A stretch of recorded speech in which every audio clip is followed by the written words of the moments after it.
Anyway, I had an idea yesterday that maybe I should open these videos with like general DMing tips. So I thought I'd give that a shot. Maybe if I remember, I'll do this every session. And today I kind of want to just talk to like newer DMs about feeling overwhelmed. Because that is a common thing, especially when you're newer to this, because like it can feel like you're in charge of the entire world, you know? You're doing 4 million things at once, or you have to keep in mind like 10 billion things, rose from all the stuff they tell you in the book or whatever. But I just wanted to point out, I guess, to kind of like just discuss that it's really easy to get lost in this type of stuff, to like it can be really easy to get overwhelmed being a DM when you're brand new, at least.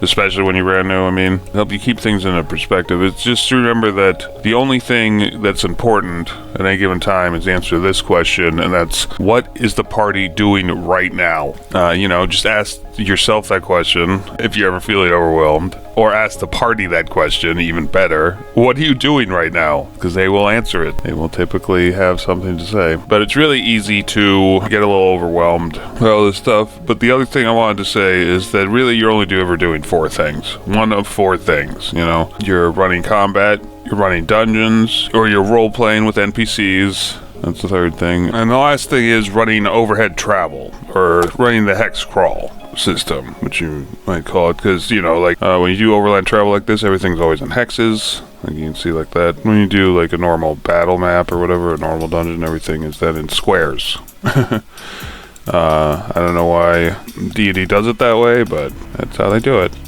And if you keep it like that type of perspective, just being like dungeons versus combat versus role-playing NPCs and like social situations versus running overhead travel, or whatever you want to call it, the hex crawl, then this job becomes a little easier, I think. Just because like it's only ever going to be one of those 4 things that you're doing.